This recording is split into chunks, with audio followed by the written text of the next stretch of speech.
O pessoal tá animado hoje. O que aconteceu aí, meu diretor Acimar de Castro? Não sabia se entrava o Johnny, se entrava a vinheta, o que entrava. Cadê a chuva hoje? Deixa todo mundo abalado. Tem os trapalhões aí, ô Fejuca? Cadê os trapalhões? Aí, ó, epa, meu amigo, minha amiga. Terçou muita chuva aqui em São Paulo. O pessoal ficou empolgado, o pessoal ficou ali, dedinho nervoso. É verdade, 1h30. Meu amigo, minha amiga, que alegria poder estar aqui. Você sabe que no seu almoço você fica bem informado com o nosso Brasil em Pauta. Vem pra cá, vamos aqui no Paulinho. Vamos aqui, porque o nosso Brasil em Pauta tá no ar. Ô Fejuca, sobe o som. Oi. Sempre levando a melhor da informação do Brasil e do mundo pra você que liga e se liga todo dia, o dia todo, aqui na nossa Rede Brasil de televisão. Vem cá, me dá meu abraço. Vem cá. Coisa boa poder estar aqui almoçando com vocês. Meu amigo, minha amiga, o programa de hoje, vou falar pra vocês, Santos, você não acredita. O programa de hoje eu vou até pegar aqui pra mostrar pra vocês. Olha isso aqui é o nosso pré-roteiro do programa. Você vai vendo o que vai passar hoje, meu amigo, minha amiga. E eu vou falando pra vocês agora o que vai passar. Teve uma declaração bombástica. Ô, diretor, já tá no ponto essa matéria? Confirma pra mim se já tá no ponto essa matéria, porque teve uma declaração bombástica, meu amigo, minha amiga. Declaração bombástica do presidente Luiz Inácio Lula da Silva, quando se referiu que os traficantes são vítimas dos usuários de drogas. A gente fez uma matéria, inclusive muitos políticos tecendo comentários sobre esse pronunciamento do presidente da República, e a gente vai ver agora na tela do nosso Brasil. Meu diretor, pode soltar, vamos acompanhar o que está acontecendo aí com essa fala do Lula.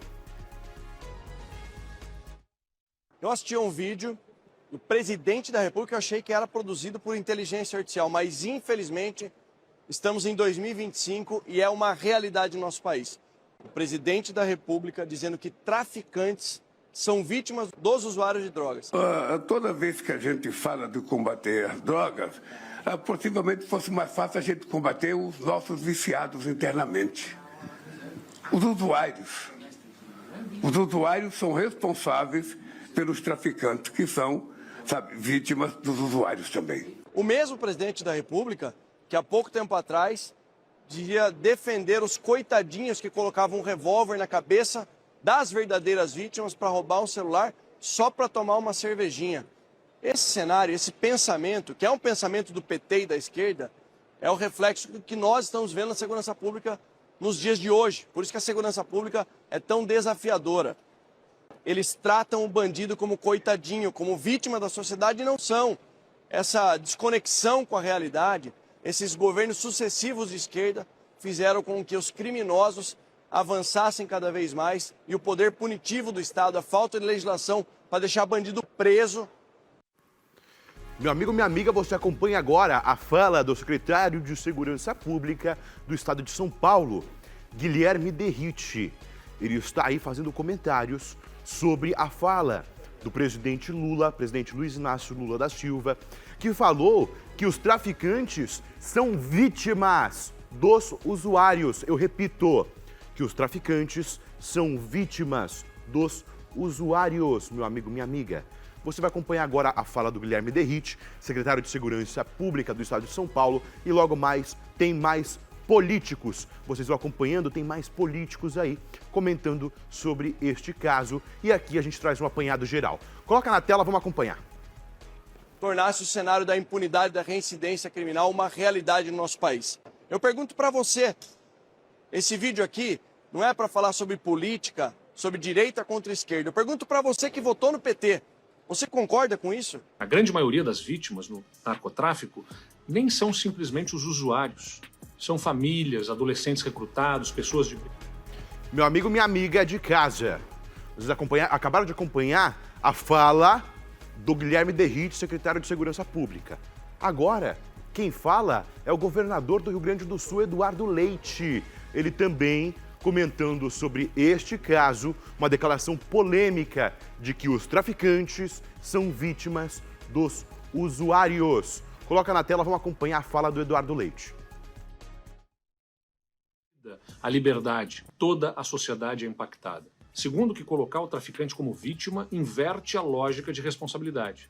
É afirmar que o problema está nos usuários, não no sistema do crime organizado que lucra e mata. Terceiro, que se a gente quer reduzir o uso e o tráfico, a gente precisa de políticas públicas firmes, repressão forte, prevenção inteligente, tratamento eficaz. Só para dar um exemplo, a Polícia Federal, que tem especial responsabilidade sobre esse tema, precisa ter o seu efetivo policial dobrado, entre tantas outras ações necessárias no plano nacional. Agora, uma coisa que eu tenho certeza que a gente não precisa é de discursos que confundem papéis. Discursos frágeis, como o do presidente, confundem o combate ao crime com vitimização.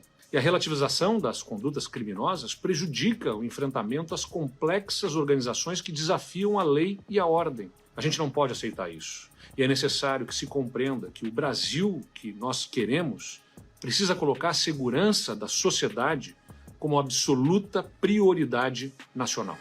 A gente pode pensar assim, ficou senil, é uma gafe. Meu amigo, minha amiga, essa aqui foi a fala do Eduardo Leite, governador do Rio Grande do Sul.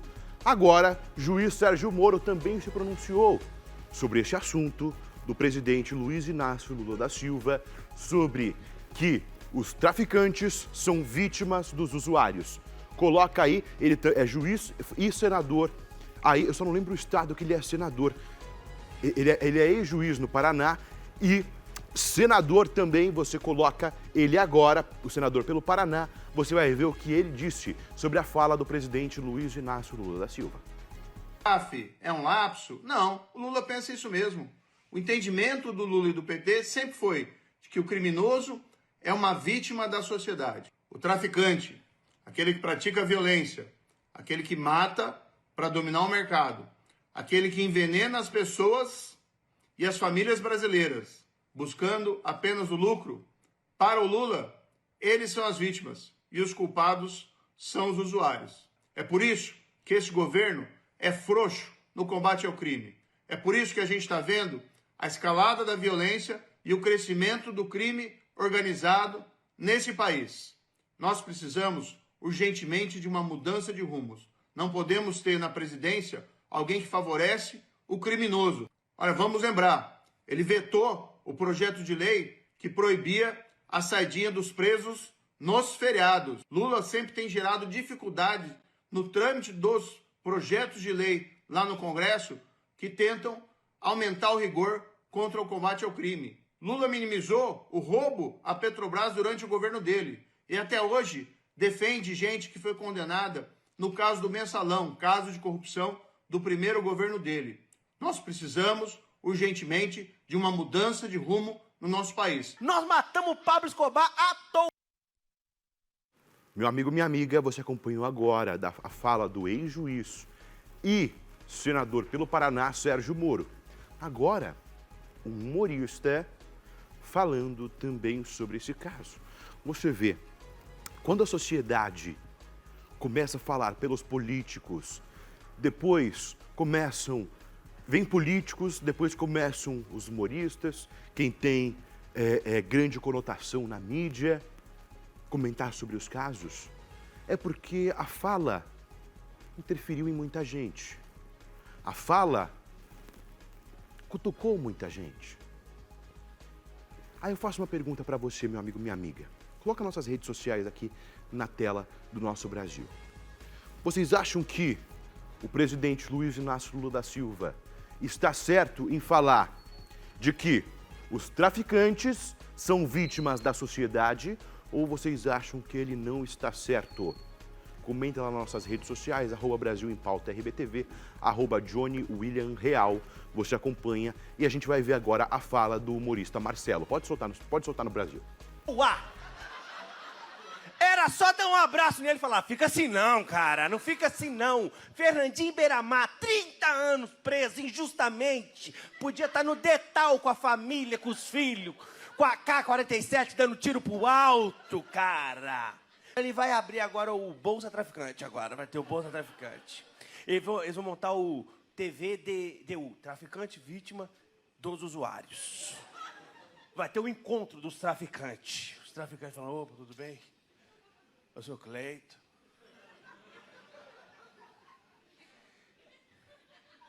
Cresci cercado por pessoas querendo comprar. E por medo eu comecei a vender, por medo, foi por medo que eu vendia.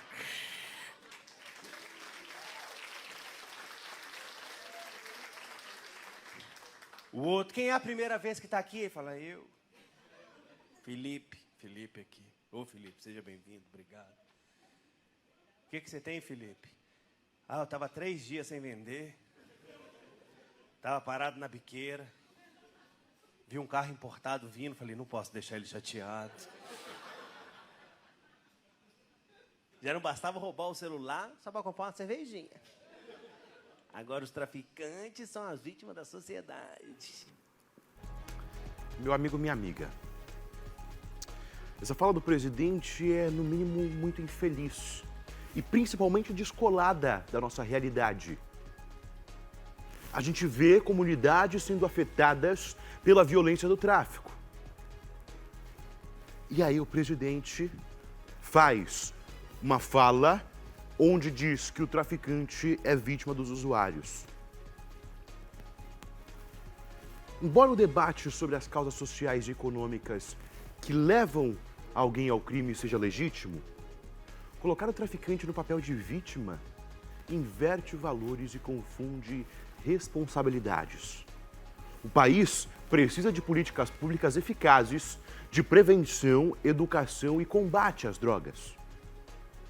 Não de discursos que relativizem o papel de quem alimenta um sistema que destrói vidas todos os dias. Meu amigo, minha amiga, você acompanha, você vai vendo. Porque, Santos, olha esse caso, você vai vendo.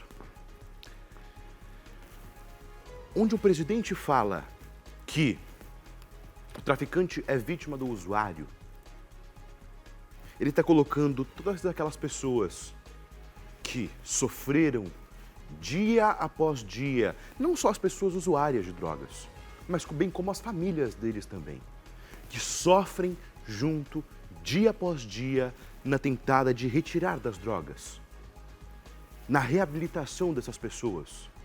Ele invalida todas essas famílias, essas pessoas que passaram por essa tragédia e acabou melhorando ou muitas vezes não conseguindo sair das drogas. É absurdo, e inclusive a fala do humorista tem tom de humor do Marcelo Duque, mas muito bem colocada como uma crítica social. Porque você não vê ali uma pessoa que nunca foi traficante de drogas, que nunca vendeu drogas, ser ameaçada pelos usuários. Ah, não, você tem que me vender droga, você tem que me vender, você tem que me vender. Isso nunca aconteceu. Então me fala uma coisa, como que o traficante é vítima dos usuários?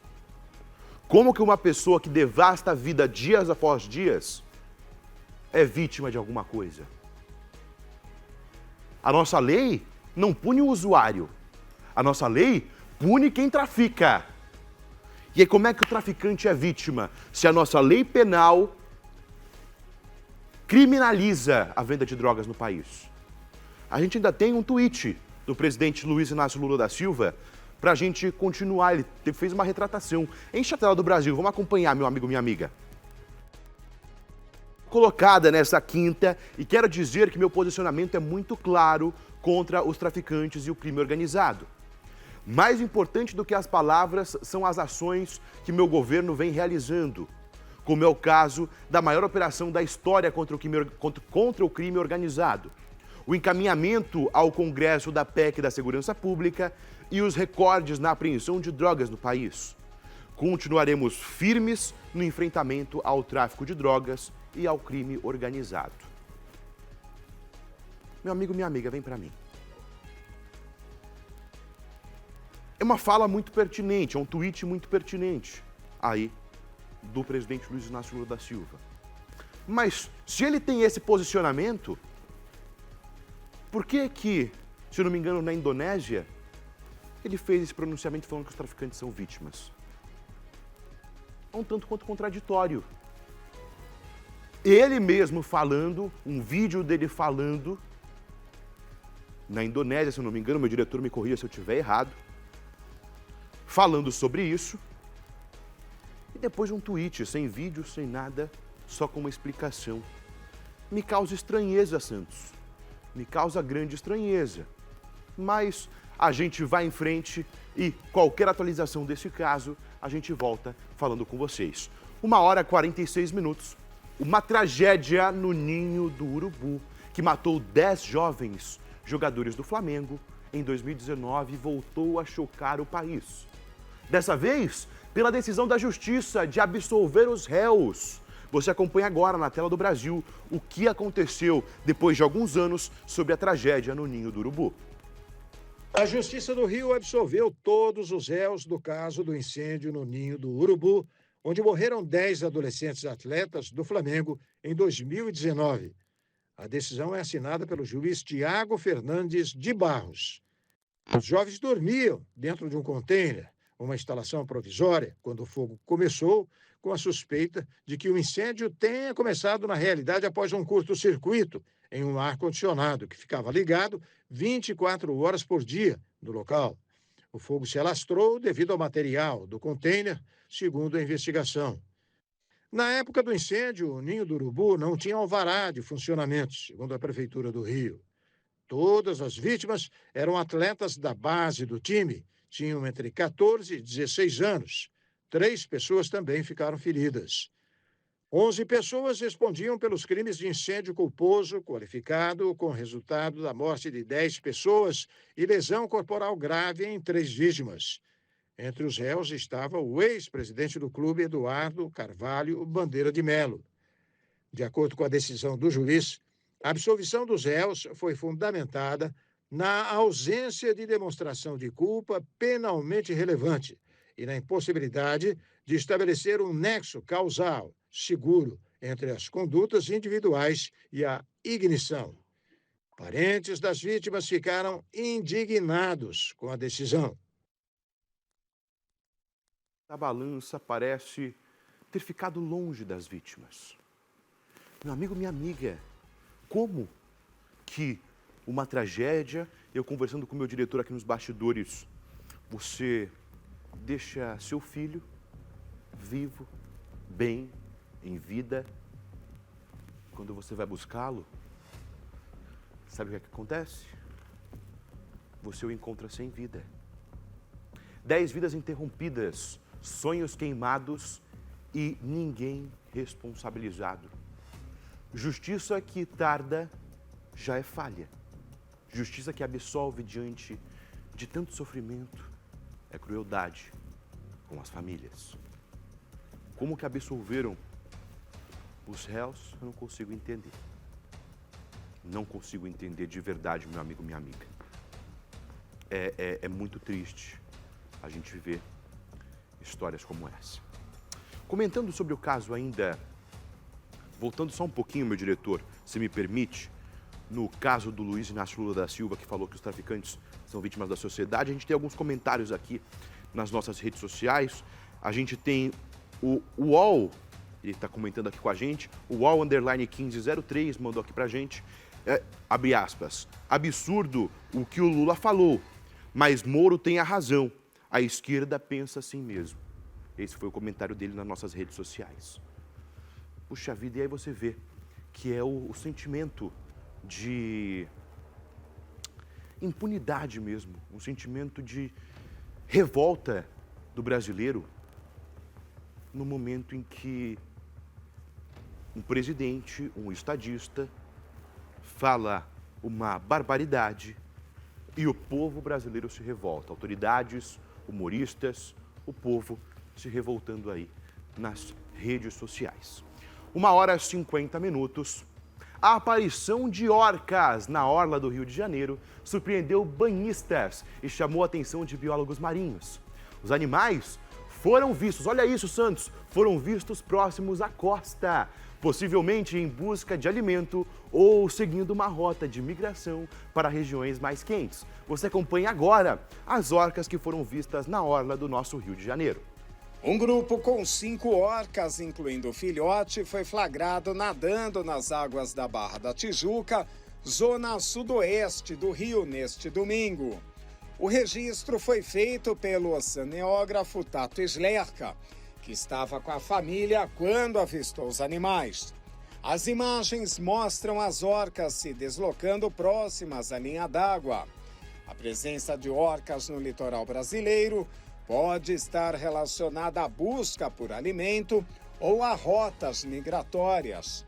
Elas costumam aparecer em águas mais frias, mas em determinadas épocas se aproximam da costa em busca de peixes e golfinhos.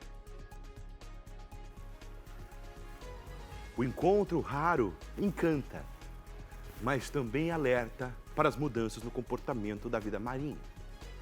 O mar está mudando e os animais mostram isso antes de qualquer estudo científico. Enche a tela, vamos acompanhar. Vai vendo, meu amigo, minha amiga de casa, olha que coisa linda, que coisa bonita de se ver. Próximos aí à orla da praia, os animais passando, as orcas passando. Olha que bacana.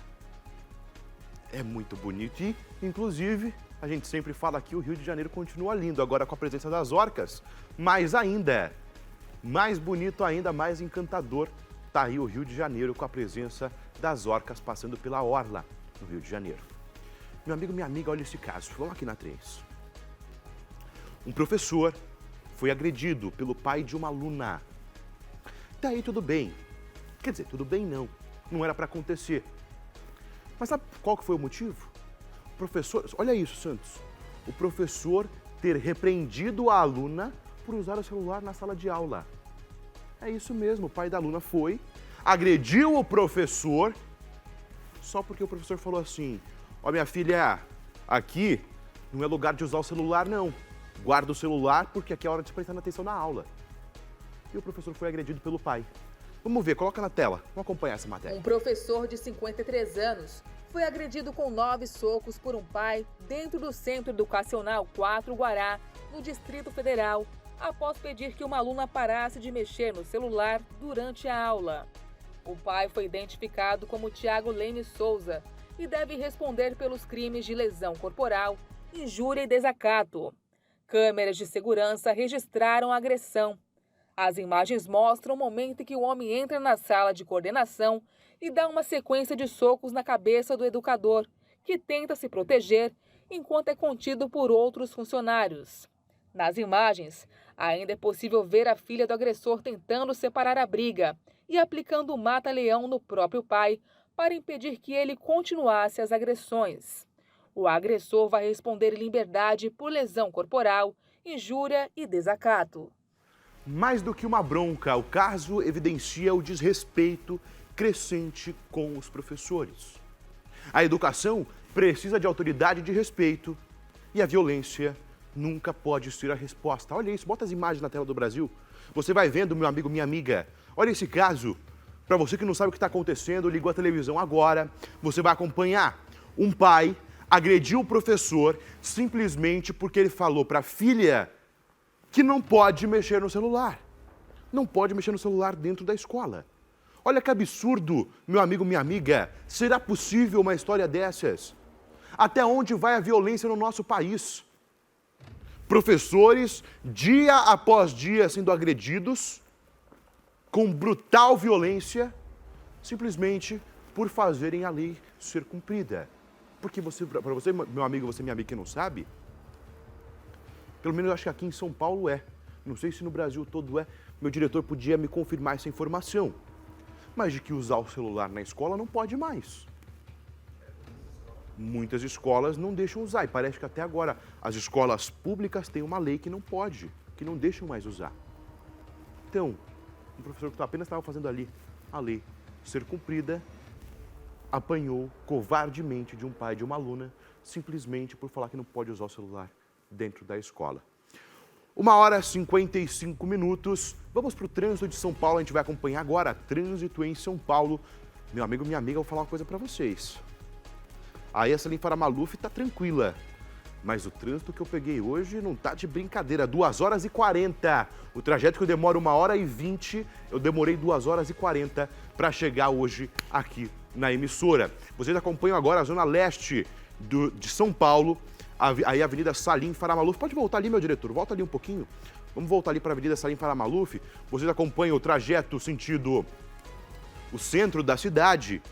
Perdão, sentido centro não. Sentido a Dutra está mais movimentado do que sentido ao centro. Hoje a câmera está invertida. Você vê ali o mercado já é sentido Dutra, já quase no finalzinho ali da Avenida Salim Farah Maluf. Bastante movimentado.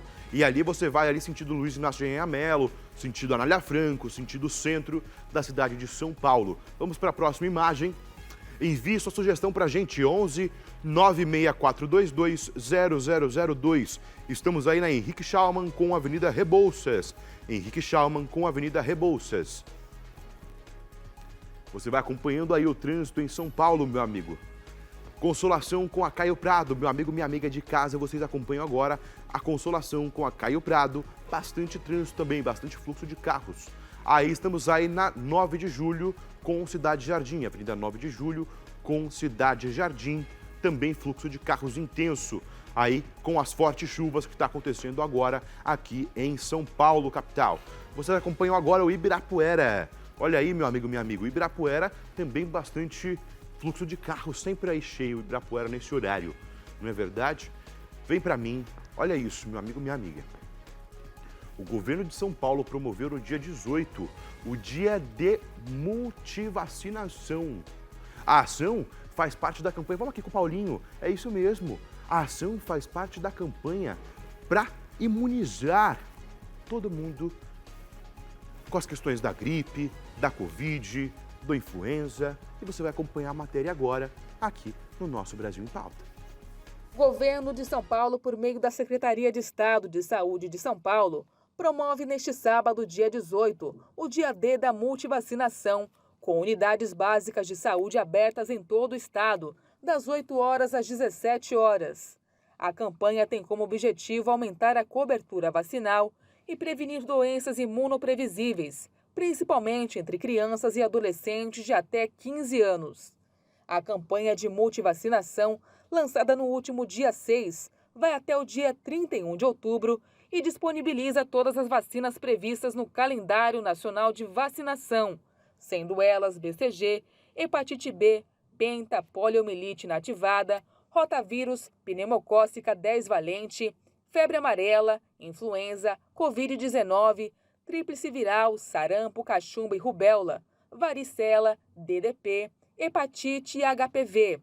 Entre as prioridades está o resgate de não vacinados contra HPV, febre amarela e sarampo.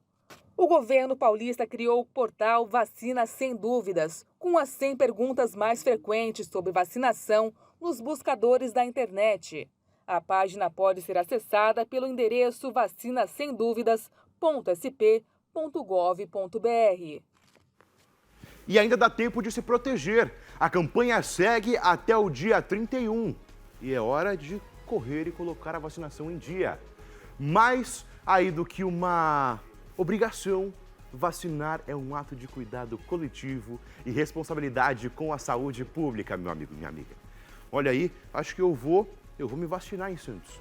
Acho que eu vou correr lá, vou me vacinar até o dia 31 aí, porque a gente tem que se vacinar, a vacinação é muito importante aí para todo mundo. Meu amigo, minha amiga, parece, olha isso. Você tem a imagem aí, meu diretor? É isso mesmo? Eu não acredito. Mas, ô meu diretor, vou te falar uma coisa. Você tá andando muito aí com o Thiago Sodré, hein? Você tá andando muito com o Thiago. Tá ficando fofoqueiro, ô Simar de Castro. É, tá ficando fofoqueiro. Coloca aí a imagem do UOL, cadê? Será que agora o Hexa vai vir? É isso mesmo? Será que agora vai vir, meu amigo, minha amiga? Por quê? O Vini Júnior e a Virgínia assumiram namoro nas redes sociais. Logo depois aí que o Zé Felipe e a Ana Castela se entrelaçaram e postaram até de aliança, o Vini Júnior e a Virgínia Fonseca, olha, até o ursinho vermelho, olha, será possível? Olha aí, Vini Júnior namorando. Agora, provavelmente, aí o Hexa vem, né, Santos? O que você acha? Será que o Hexa vai vir? É o que o pessoal nas redes sociais fala, até cama com pétalas de rosas, com balão. Será possível? O meu amigo Thiago Sodré está aí nos assistindo aí no Rio de Janeiro. Fala com a nossa Ângela Caran, porque até quarta-feira eu quero que você venha aqui e comente sobre esses casos. Porque o mundo das celebridades está pegando fogo, meu amigo, minha amiga. E por falar em celebridades, nessa segunda-feira, olha isso, Santos! Nessa segunda-feira, o Whindersson Nunes mostrou seu violão quebrado após uma viagem de avião e criticou as companhias aéreas pela falta de cuidado com pertences dos passageiros. Vamos acompanhar essa matéria? Coloca na tela do Brasil. Vem cá, vamos falar sobre a palavra cuidado, sobre a palavra carinho.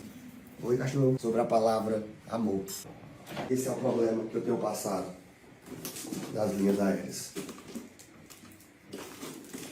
Me diga aí, telespectador, a turma fala pra mim, né? Por que tu não leva mais teus cachorros pra viajar? Se eles fazem o que faz com as coisas inanimadas.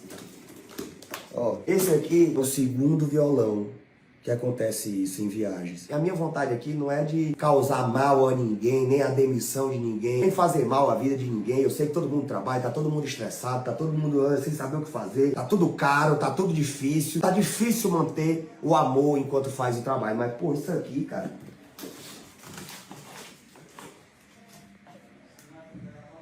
Frágil.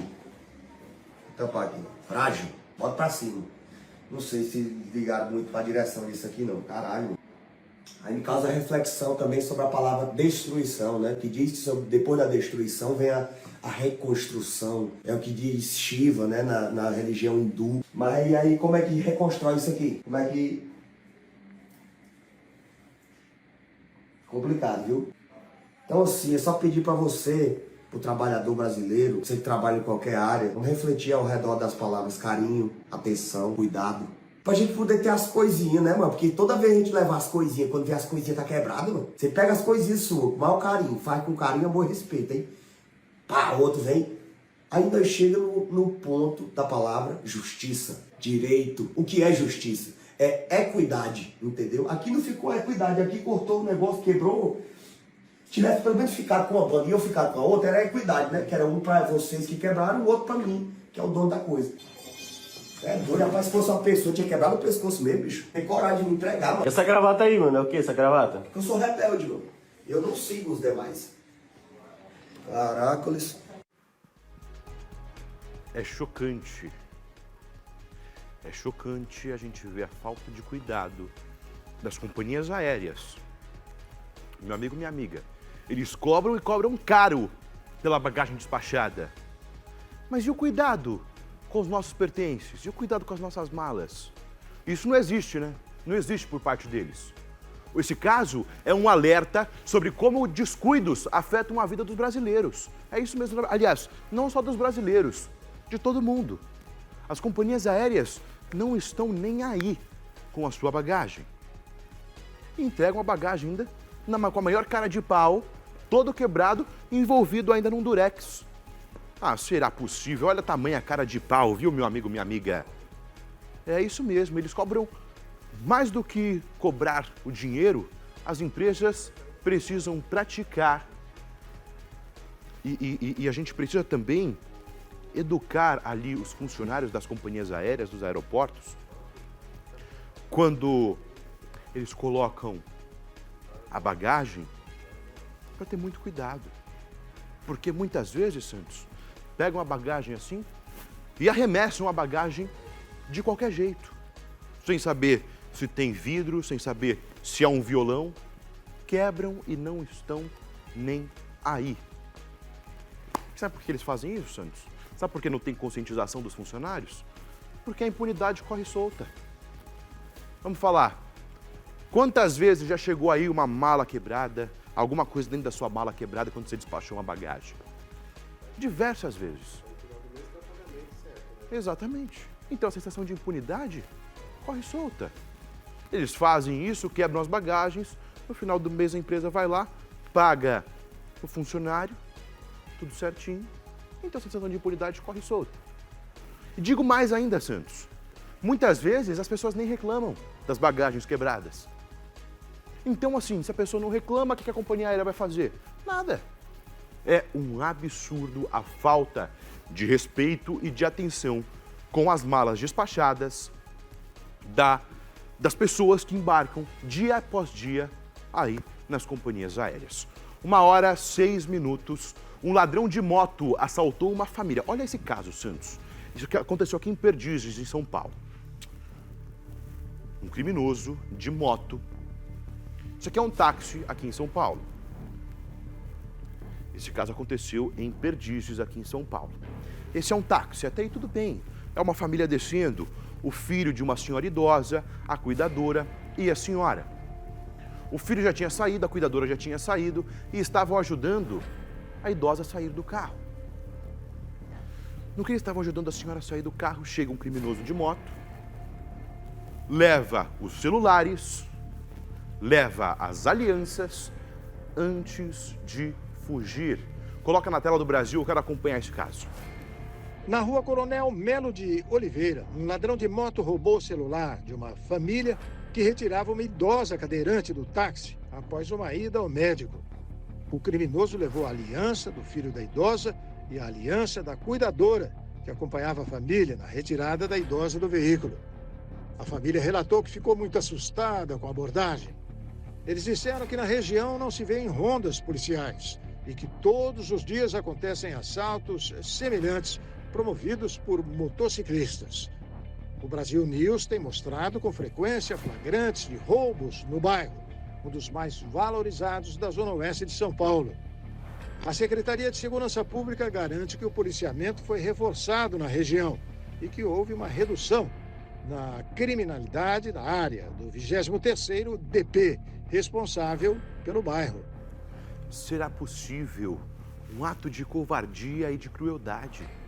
Atacar quem cuida de uma senhora, de uma idosa, mostra que o crime não está nem aí, que a violência não está nem aí. Perdeu o limite de todas as formas. Falta segurança nas ruas e principalmente o respeito ao próximo. Você vê o filho aqui da idosa, muitas vezes aqui a cuidadora, retirando a idosa já na cadeira de rodas do carro, do táxi. E aí vem um criminoso, leva os celulares, leva as alianças. Será possível, meu amigo, minha amiga? Até onde vai a cara de pau do crime? É revoltante. Olha esse caso, Santos.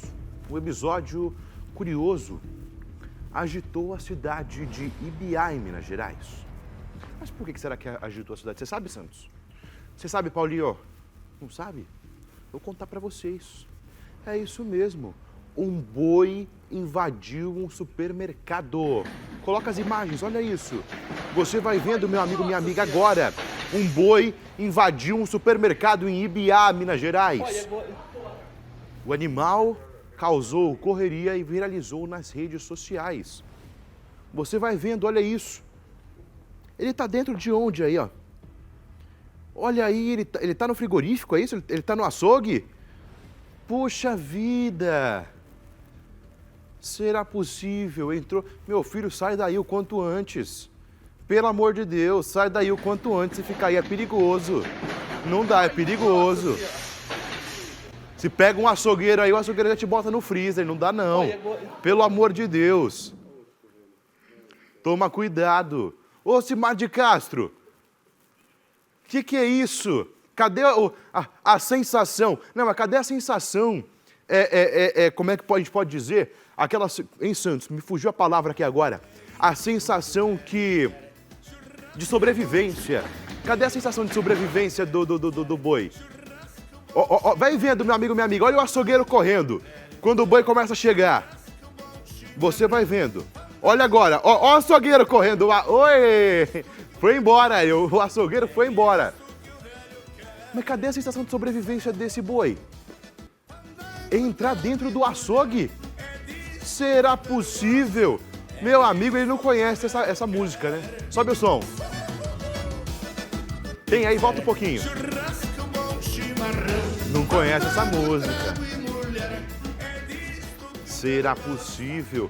Correu sérios riscos de virar um churrasco ali na mesa de alguém, no meio do açougue. Meu Deus do céu, gente. É verdade. Esse caso aconteceu em Ibiá, Minas Gerais. Puxa vida. Agora, imagina a clientela do supermercado, né? Se não deve saindo correndo, hã? Pois é, já pensou? O pessoal tinha tudo saído correndo do supermercado e ninguém entender nada. Será possível? 2h11. Um estudo apresentado no Congresso Internacional de Obesidade mostra que a obesidade é responsável por mais de 1 milhão de mortes por ano. A pesquisa também aponta mais de 10,9 milhões, ou seja, 10 milhões e 900 mil de novos casos de doenças crônicas associadas à condição da obesidade. Coloca na tela do Brasil, quero acompanhar. Um estudo apresentado no Congresso Internacional sobre Obesidade mostra que essa doença pode ser responsável por mais de 1 milhão de mortes e 10,9 milhões de novos casos de doenças crônicas, como diabetes, doenças cardiovasculares e doença renal crônica. Uma doença complexa e multifatorial que vai além de dietas restritivas merece atenção. Falar de obesidade é falar também sobre preconceitos, saúde mental e padrões de beleza. O cirurgião bariátrico da Beneficência Portuguesa, Dr. Carlos Chiavon, presidente do Instituto Obesidade Brasil, relata a importância do acompanhamento multidisciplinar para tratar a obesidade e como as canetas emagrecedoras ajudam nisso. O tratamento da obesidade não é um tratamento episódico, né? Quer dizer, você vai no médico uma vez, ou opera, ou toma um remédio, e aí você acha que está tudo bem e para o acompanhamento. Então é fundamental que as pessoas façam acompanhamento, tanto para readequação de rota, às vezes, se durante o tratamento está tendo algum problema. No caso da cirurgia, você pode ter algumas deficiências de vitaminas e sais minerais que precisam ser repostos. Você precisa acompanhar o peso, precisa acompanhar eventuais doenças que estão associadas. Então, eu acho que a principal mensagem é que o paciente não deve abandonar o acompanhamento, seja ele médico, nutricional, psicológico. Isso é muito importante. Patrícia Miranda, produtora de eventos, explica como as redes sociais a influenciaram a busca por um corpo ideal e como ela se sente diante dessa pressão estética. Isso aí não é só pelas redes sociais. A sociedade espera que você seja magra. E isso, acho que você começa a associar isso como o padrão normal. A gente entende que a obesidade é uma doença, mas existem níveis de magreza que é tido pela sociedade como o ideal. E a maior parte das mulheres não consegue atender esse ideal. Ô meu diretor, espera um pouquinho. A gente já vai falar sobre esse caso. Volta ali na mulher. Cadê? Coloca ali a entrevista. É isso mesmo que eu tô vendo, meu diretor. Gravaram a entrevista sobre obesidade na frente de uma sorveteria aqui em São Paulo? Será possível? Gravaram aí uma reportagem. Olha isso, meu amigo, minha amiga. A gente alertando sobre os números alarmantes de obesidade. E aí me bota uma entrevista na frente de uma sorveteria. Será possível, né, Santos? Os números são alarmantes e mostram que a obesidade é uma verdadeira epidemia global. Prevenção e conscientização são hábitos saudáveis. E que hábitos saudáveis não são opções. Aliás, tem que ser uma obrigação. É uma necessidade de reduzir esse impacto na saúde pública. A gente brinca, falando aqui, que gravaram a reportagem aí na frente da sorveteria, mas, meu amigo, minha amiga, os números são cada vez mais pesados e cada vez mais alarmantes. A gente tenta aqui, né, Santos, trazer aí um jornalismo mais leve, mais divertido para você, tentando te arrancar um sorriso, uma risada de você, porque a gente sabe que o nosso trabalho não é fácil aqui na frente das câmeras, que o nosso trabalho de dar notícias pesadas não são fáceis. Então, a gente tenta aí levar para você um toque de humor, não é, Santos? para você poder ficar bem informado, mas também não desesperado com tudo que está acontecendo. Vamos rodar 2 horas e 15 minutos. Olha esse caso. Uma noite que começou com um susto, terminou em tragédia na Zona Sul de São Paulo. Um policial militar de folga morreu de forma brutal após um grave acidente de trânsito na Avenida Francisco Morato, na Avenida Professor Francisco Morato, ali na Vila Sônia. Ali já é Zona Sul ou Zona Oeste de São Paulo? Zona Oeste. Acho que é Zona Oeste de São Paulo ali. Final da linha amarela, você tem ali a Vila Sônia e você acompanha o que aconteceu agora na tela do Nosso Brasil. Segundo informações da Polícia Militar, o cabo Anderson Augusto de Oliveira pilotava uma motocicleta quando atropelou um idoso que atravessava na faixa de pedestres. Com o impacto, o policial foi arremessado e acabou decapitado ao bater contra uma estrutura metálica. O idoso também ficou ferido e foi socorrido pelo SAMU. A avenida ficou interditada por cerca de 2 horas para o trabalho das equipes de perícia e de remoção. O caso chama atenção para a violência do trânsito paulistano. Um problema que não poupa nem mesmo quem faz parte das forças de segurança. Acidentes fatais ocorrem dia após dia aqui na cidade. Na cidade de São Paulo. Meu amigo, minha amiga, o policial morreu decapitado. É isso mesmo. Após um acidente de trânsito. Um idoso estava passando pela faixa de pedestre. O policial bate no idoso. E no que ele bate no idoso, sabe o que acontece? Ele voa e bate em uma estrutura metálica que o decapita. Puxa vida, que história, Santos. Meu amigo, minha amiga, o trânsito não é fácil. Tem que ficar de olho em todos os lugares. Acidentes fatais continuam sendo uma triste rotina nas grandes avenidas da capital paulista. Muitas vezes provocados pelo excesso de velocidade ou pela falta de atenção. 2 horas mais 18 minutos, um ciclista foi atropelado por um ônibus no Distrito Federal. E o motorista não prestou socorro à vítima. Será possível? Além de atropelar, ainda fez omissão de socorro. Não prestou socorro à vítima. Vamos ver a tela do Brasil. Coloca na tela. A Polícia Civil do Distrito Federal investiga um atropelamento ocorrido em Planaltina. Um ciclista foi atingido por um ônibus em uma via do setor Arapuanga.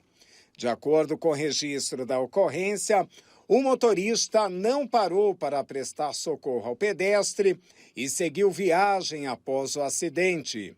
A vítima foi atendida e levada ao Hospital Regional de Planaltina com sangramentos e múltiplas lesões. Testemunhas informaram que o atropelamento aconteceu em frente ao mercado da região. Câmeras de segurança do comércio e de vias próximas devem ajudar na identificação do veículo e do condutor. O caso foi encaminhado à delegacia de polícia, que apura crime de evasão do local do acidente. O episódio evidencia a imprudência no trânsito e a falta de responsabilidade de quem dirige. A pressa nunca pode se sobrepor à vida e principalmente à solidariedade. Prestar socorro é um dever de todos, inclusive crime se não acontece. Meu amigo, minha amiga. 2 horas e 20 minutos. Algumas coisas parecem do passado, mas isso ainda estão por aí. Você lembra dos orelhões, Santos? Quer ver? Opa! Tem gente que não sabe. Pergunta pra Carol, será que ela sabe o que é um orelhão? A Letícia aqui, será que sabe o que é um orelhão? Acho difícil. Cadê? O chefinho sabe o que é um orelhão, o João? Cadê o Pode Pá? Ele tem aí? Cadê? Pergunta pra ele se ele sabe o que é um orelhão. Meu amigo. eles ainda resistem no Brasil. Lógico, parça, ele falou, levava umas fichas pra... É isso mesmo, sabe o que é orelhão, tá vendo? É que eu acho que a minha geração, a geração do João, é aí a última geração que usou aí o orelhão, não é não? Acho que é a última geração que usou o orelhão. Porque eu lembro ainda quando eu era pequeno que tinha, perto da minha escola, tudo, mas depois acabou saindo. Em algumas cidades do nosso Brasil, os orelhões resistem. É isso mesmo, meu amigo, minha amiga. E ainda, olha isso, Santos, na minha época não era de graça, não. Não era de graça. Agora é de graça os orelhões em algumas cidades. Olha, na minha época tinha que comprar fichinha, exatamente. Aí tinha alguns malandros que amarravam uma cordinha, uma linha, né, na ficha, colocava lá, depois puxava. Então eu conseguia fazer a ligação. Eu mesmo, quando não tinha ficha, olha aí, vou desbloquear uma memória, 9090, discar cobrar. Eu discava a cobrar no orelhão, Alô, mentiroso. 9090 e ligava para minha mãe. Muitas vezes, meu amigo, minha amiga, às vezes estava lá, perto da escola, né?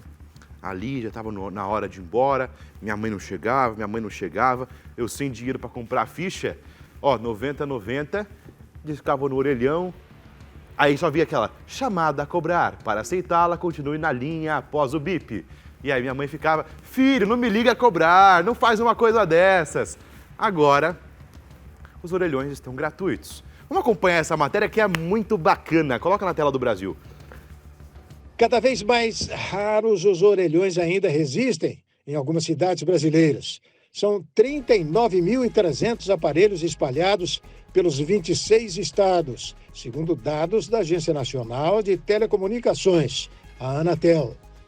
Mas com o fim da produção dos cartões telefônicos e a quase inexistência de postos de venda, surge a dúvida: como usá-los hoje? Pelas regras da agência, quando não houver cartão disponível, os telefones públicos devem permitir ligações locais e nacionais para outros números fixos de graça. Para usar, basta discar o número normalmente. O sistema identifica a ausência do cartão e libera a chamada sem cobrança. A retirada de operação dos orelhões começou após a adaptação da concessão da Oi, que deixou de ser obrigado a oferecer telefonia fixa em regime público. O estado de São Paulo concentra o maior número de telefones públicos em funcionamento no país, com 28.900 aparelhos, segundo dados da Anatel.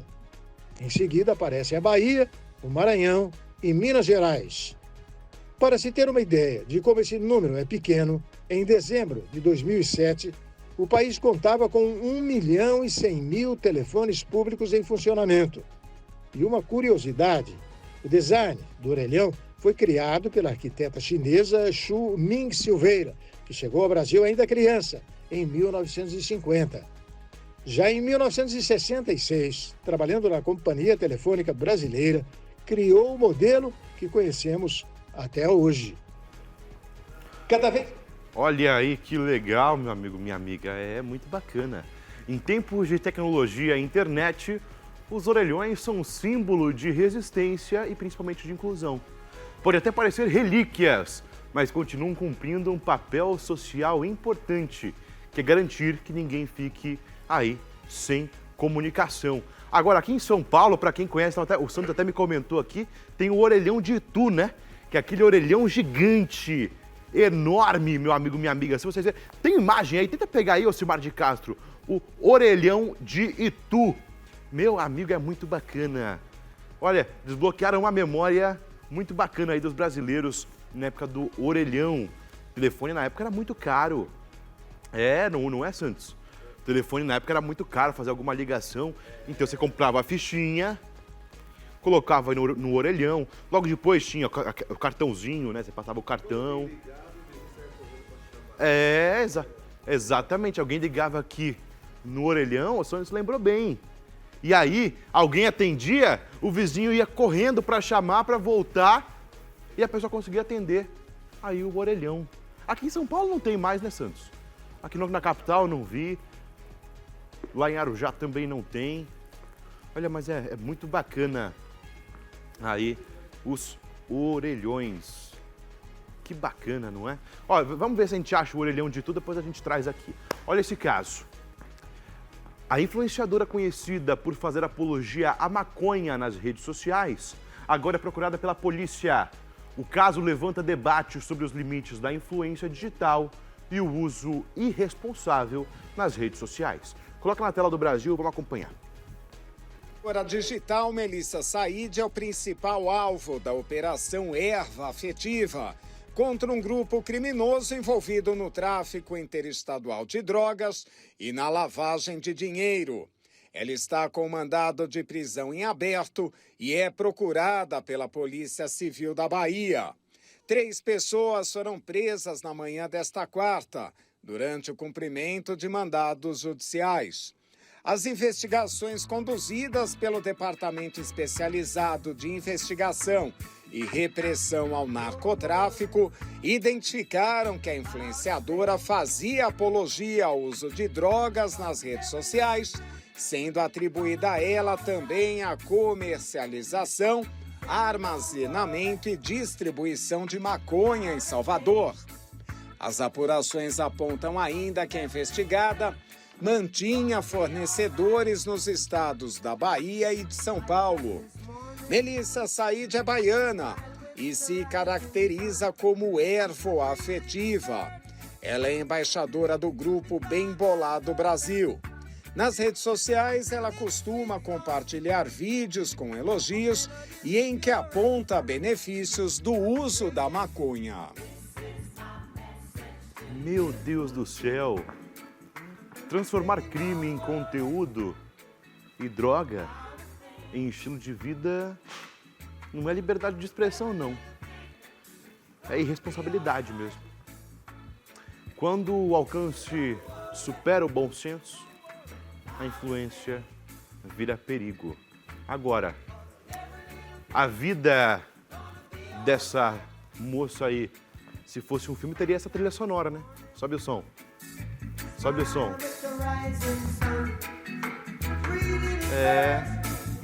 Será possível? Será possível? Meu amigo, minha amiga, eu tinha falado com vocês aí do orelhão de Tu. Tem aí, diretor? Cadê o orelhão de Tu? Coloca na tela, vamos acompanhar. Vai vendo. Olha aí o tamanho do orelhão de Itu, da cidade aí de Itu. Olha, na época era Telesp, Hoje em dia ainda existe a Telesp? Não recordo. Não. Acho que nem existe mais a Telesp hoje em dia. Mas na época era da Telesp. Olha aí, o gigante orelhão de Itu. E ainda assim é um ponto turístico. Você vê, meu amigo, minha amiga, olha a moça embaixo aqui, ó. Ao lado aqui da haste azul do orelhão. Olha o tamanho, você consegue ter a ideia do tamanho, da proporção do orelhão de Itu. Em Itu aí tudo é grande, né? E bem bonito, bem bonito. Em Itu aí tudo é grande, é verdade. Uma vez eu vi uma rapadura lá de Itu, o negócio era gigantesco. Meu amigo, minha amiga falou assim, agora quem é que vai comer uma rapadura desse tamanho, não é? E o sorvete, que de Itu que é gigante. Meu amigo lá, vou te contar uma coisa. Meu amigo, minha amiga, quero agradecer pela sua grande audiência. Obrigado por estar aqui, juntinho, coladinho aqui junto comigo. Você vai ficar agora com a sua programação local, mas não se esqueça de acompanhar a gente nas redes sociais, @JohnnyWilliamReal, @Brasil em Pauta RBTV e @OficialRBTV. Tem aí as nossas redes sociais, você acompanha agora as nossas redes sociais, aí fica parte das principais informações do Brasil e do mundo. Quero agradecer a sua grande audiência de novo, meu amigo, minha amiga. Eu sempre vou agradecer vocês por vocês me permitirem, vocês me darem a licença de entrar na sua casa para manter você bem informado. Quero agradecer toda a minha equipe, agradecer o Simar de Castro, Ângela Caran, todo mundo aí, o Pedro, o Santos, todos os nossos câmeras, os nossos editores, todo mundo que bota o nosso programa aí para vocês assistirem. Vocês não imaginam, um dia eu quero todo mundo aqui, Santos. Vou mostrar todo mundo, o Fejuca também, o Fejuca sempre fala do Fejuca, né? Meu amigo, minha amiga, um grande beijo para vocês, eu te espero amanhã, 1h30 da tarde, aqui no nosso Brasil em Pauta. Eu te espero quarta-feira, 1h30 da tarde, amanhã juntinho, coladinho. Um super beijo, que Deus abençoe vocês. Tchau, tchau!